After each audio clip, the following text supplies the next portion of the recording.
Hello everyone. So today we'll be reacting to Owen Jones, a pretty famous political YouTuber from the United Kingdom. So in his this video, he's going to be talking about the Israeli ambassador to the United Kingdom, which he believes should be kicked out and sent back to Israel because of genocidal remarks. So let's see what arguments he makes and if those actually hold any validity. Let's begin. Israel's ambassador to the United Kingdom, and she is quite something. Now, she's supposed to be taken to the airwaves, I'd imagine, to do PR for Israel's murderous onslaught against the Palestinian people in an effort to win over public opinion here in Britain. But given her, and let's just call them astonishing performances, I can only imagine she's doing a better job than most at opening the eyes of the British public to the crimes being committed by the Israeli state against the Palestinian people. But whatever the unintentional consequences of her utterances, there is nothing funny about Zippy Hotovelli. The British government need to expel her, and immediately. I'll explain why, but let's just listen to her being interviewed on LBC in London to set the scene. And in order to get to this underground tunnel city, those areas must be destroyed. And one of the things we exposed to the world after getting into the areas in Gaza, that we try to find all those tunnels and the underground metro city that Hamas has built, thanks to this great support of Iran, Qatar, the international community generosity, everything turned. Hamas definitely built tunnels with international money. So you guys know, whenever you donate money to Palestine, it's going to Hamas, who's going to buy more terrorist weapons with it. So maybe rethink your donations. But for now, she hasn't said anything too stupid. Turned to be this horrible terror city. One of the things we realized that every school, every mosque, every second house has an access to tunnel. So this is, and of course, That's a bit of an exaggeration. Not every school, not every mosque, not every house, not every hospital, but many do. This just is proof that Hamas does use human shields. Civilians are the shields because they want to get Israel to kill civilians, and that's how they win the PR war. Because all the dummies, maybe some of you guys, believe them. And that's why more Palestinians keep dying, because you keep believing them and blaming Israel for Hamas putting rockets in their own civilian centers. But yeah, still, I don't see any genocidal statements. ammunition. But that's an argument for destroying the whole of Gaza, every single building in it. So do you have another solution how to destroy the underground tunnel city, that this is the place where the terrorists hide, where they have all their ammunition, and this is the rockets that are still fired on Israeli cities? You know how Israel started its new year? We didn't have fireworks. We had rockets instead of fireworks. So let's just be clear about what she said here. She claims every school, every mosque, every second home has access to tunnels. She's then told by the presenter that's an argument for destroying the whole of Gaza, every single building in it. And she responds, do you have another solution? Well, let's just be clear about that. That is genocidal. Wiping out the whole of Gaza, presenting that as the only choice. As it is, the Wall Street Journal estimates. How is that genocidal? Telling me that genocidal against who? Houses?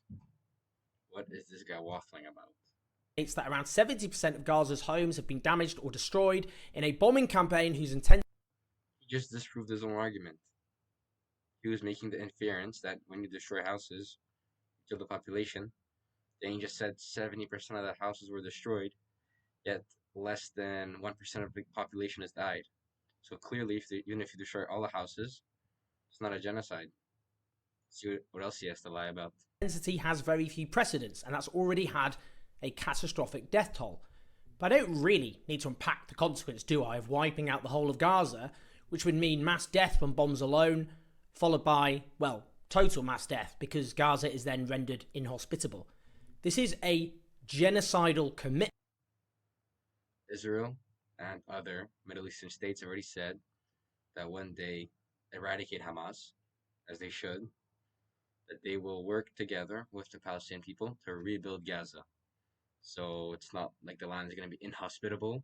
It's probably going to be better than it was before, better than it was ever before in history. So yet again, another lie by Owen Jones. How shameful can he get? Commitment from the Israeli ambassador to the United Kingdom. And that is a criminal act. It's a violation of the 1948 Convention on the Prevention and Punishment of the Crime of Genocide, to which the United Kingdom and Israel are signatories. Under Article 3, it lists 5 punishable acts. A. Genocide. B. Conspiracy to commit genocide. C. Direct and public incitement to commit genocide. D. Attempt to commit genocide. And E. Complicity in genocide. Now, we could debate E, for example, complicity in genocide, because complicity holds some ambiguity as a term. Having looked into it, it can mean deliberately practical assistance, encouragement, or moral support that has a substantial effect on the perpetration of the crime. But as for C, direct and public incitement to commit genocide, that is a slam dunk case in this case. Inciting genocide is a criminal act. Yeah, so what he fails to mention is that Hamas ticks off every single one of these boxes, and yet he says nothing and decides to instead dedicate his anger towards an Israeli ambassador to the United Kingdom, who merely said that tunnels that terrorists use to do genocide, that this guy seems to be so worried about. She said that those tunnels should be destroyed, and that's what's got him all in a fuss. I had to make a YouTube video about it. What a shameful, shameful little man.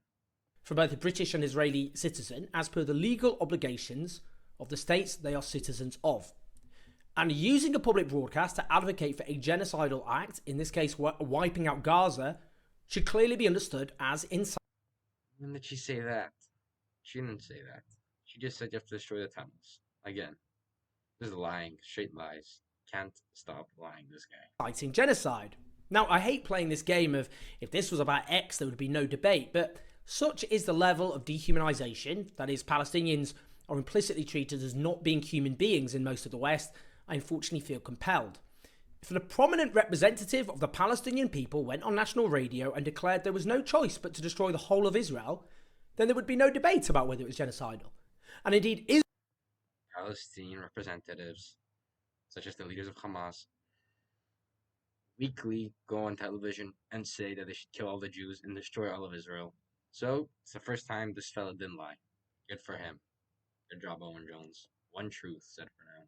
Israel would quite rightly declare such a statement to be genocidal. There is no question about that. So as the saying goes, case closed. Now, as we've been discussing at great length this week on this channel, South Africa has filed a case against Israel in the International Court of Justice, alleging genocide. Yes. South Africa, the country known for being the least racist country in the world.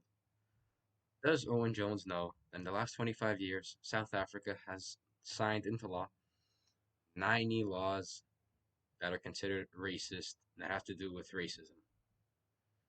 And, surprisingly, in the 75 years, while South Africa was apartheid, only 59 of these laws existed. And yet, Owen Jones had to use South Africa as an example. What a silly, shameful little man. This relates to committing genocide, but also broader duties to prevent genocide. That includes the legal duty to prosecute the incitement of genocide as a criminal offence. Let me quote from that case. Israel, it says, is continuing to violate its other fundamental obligations under the Genocide Convention, including by failing to prevent or punish the direct and public incitement to genocide by senior Israeli officials and others. Now, there has been a unhinged orgy of genocidal sentiment in Israel. Again, South Africa is good friends with Mr. Putin and the Russian government, so I don't think they care too much about genocides, seeing as to what Russia is doing in Ukraine right now.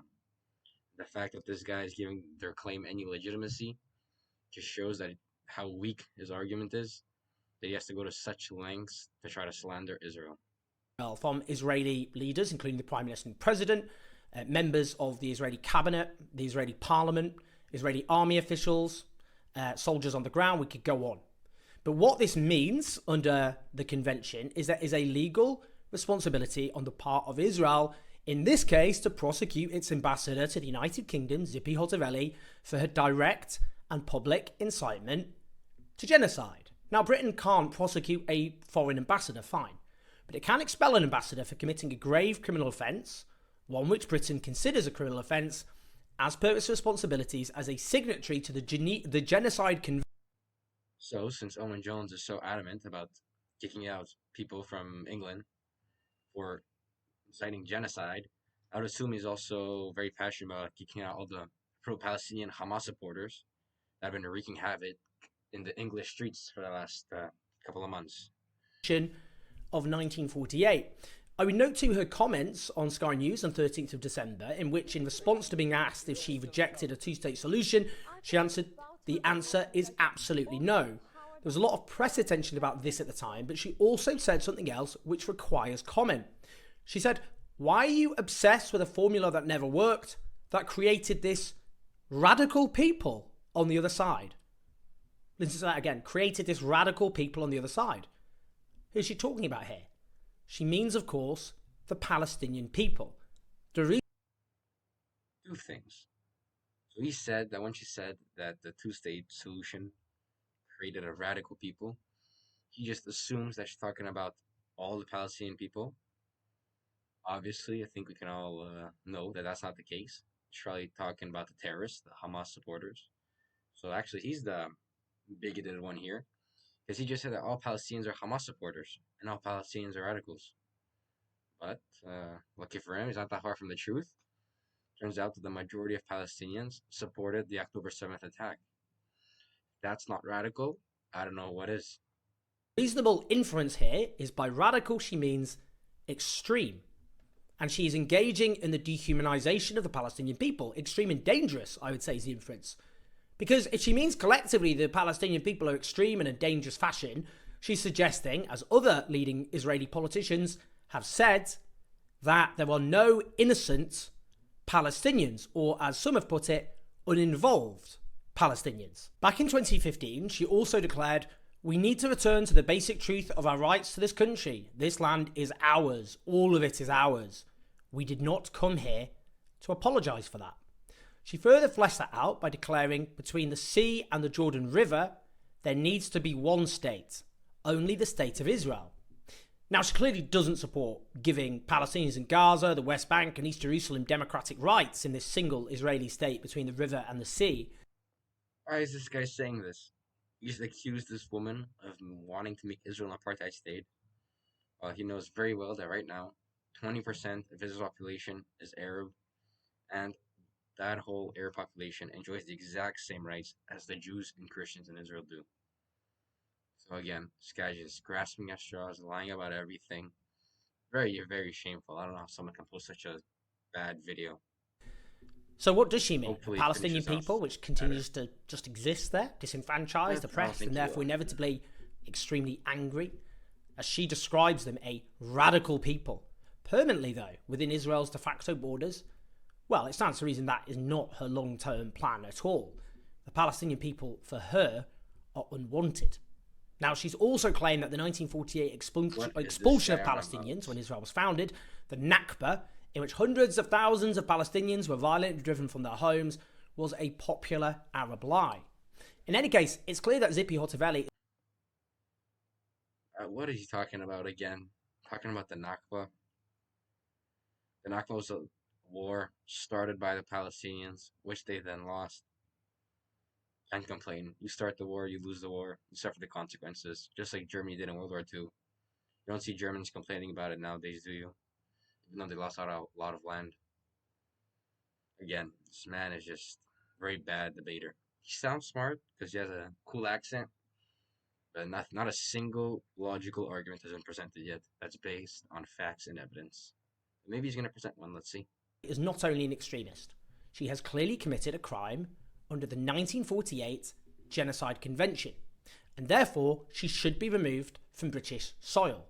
This would have an important impact. In Britain. Alright guys, so that was Owen Jones for you.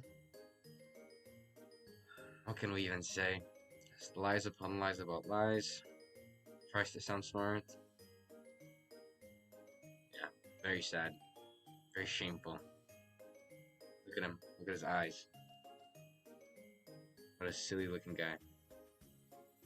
Alright, thank you very much for watching everyone. If you like this video, please subscribe